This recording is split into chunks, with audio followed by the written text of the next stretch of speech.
Another message will be given to us by one of our very supportive guests.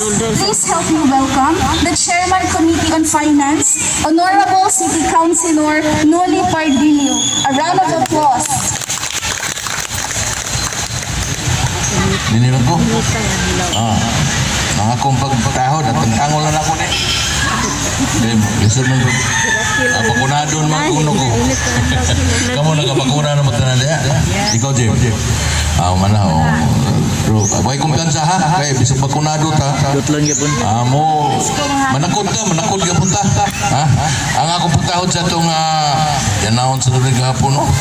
Asal nakasalinyas pinipila ba ni? Si Vice Mayor J. Barbera Cruz. Akong kauban ang chairman sa water, si Councilor Tata Tamula. Kadagan ka po ni Mayor. Ha? Katbang niyo, kanang atbang lamos politika, ha? Inyong iapil-apil na inyong relasyon di personal. Amigo mo niya. Atong kapitan din amigo na ko, Jimmy. Nung tanan lagi nabay taong maigo sa tubig din, no? Labi nagbukusog na ng tubig, no? Mga konsyales sa barangay, tayo nagmaskara ang matanan diya. Di na tala mo nga lagtag sa tagsaha. Kabasig masayo po niya ko. Sa palayan na pa yung mga presidents na din barangay Saray niya. Kinsa mo na, ako maning mix o mga, may bike niya mo din Sa palayan niya ang Antibanga, waman Antibanga ang poblasyon. Wapot man mga beneficiary na yan tubigan hasta ang barangay Santiago, no? Ang atong duha ka hari sa ICWS ang atong department si Engineer Ipok, no?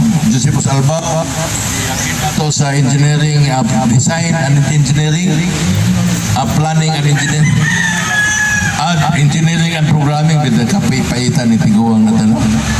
Hindi kayo sa iyo na Stevie Sato, ang mga trabahante, mga empleyado sa ICWS, o mga katawhang niya karon din kanang naminaw, labi na ni, di kayo ni maigo ang tambakan nga patubig. Although ang host barangay tambakan. O nga itong kontraktor sa kontraktor nga patubig. Gingers. Gingers tayo kontraktor okay. Host lang ang tambakan, pero dili kini pa yung tambakan sa kung nasabatan. Dili nga porsyon maigo. Apil mo yung apil. Puro ko ono maapil So ang mga-benepisyo yun ang kaning yung barangay populasyon. Saray, Atibanga, o kaning Santiago. Apil ng orchids, no? Apil ng orchids, o kang frontier. So manana yung mga-benepisyo ng tubiga. Kay tanaw na ko, mura ni paagi makasulbad sa atong problema ni sa bayan. Di na kinanglan nga mag-agad ta, magsalita ng atong ka sources kana sa ditugalan o sa Abaga, no? Kaya muna ito sa ligan, ato naman ang pribahan nga di kay kusog ang tubig nga mabot na sa barangay Dilipuga. So muna yung mga pamagi, cluster. Karon liban kayo may guhan Unom, no? Apil lang barangay Tambakan, porsyon.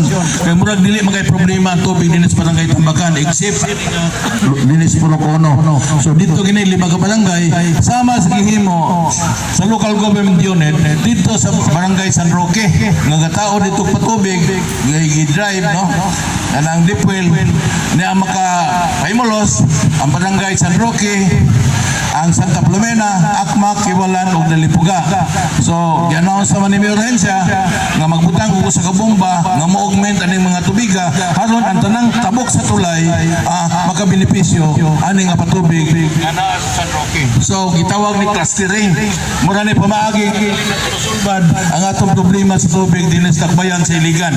So, di na ni madugay may talking pa ni. Inautun ta nga di mula pa sa 2023.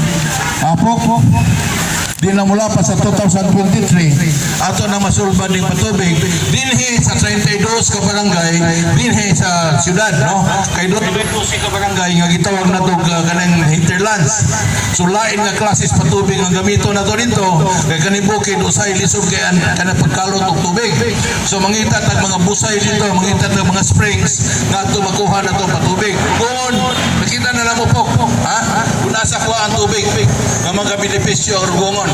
So ingon ani na lang, magpadayon tani, kadina ta katong kita sawag na to ka 495 million ato na tong ibutang sa likod nga iskutanan ang atong atubangon kanang yung atong atubangon karon i-address na to ning atong mga problema sa tubig aron di man nun tanan nga iliganon makapahimulos ani apan kadaghanan na tong mga iliganon makapahimulos gyud sa tubig. Daghang salamat ug may muntag.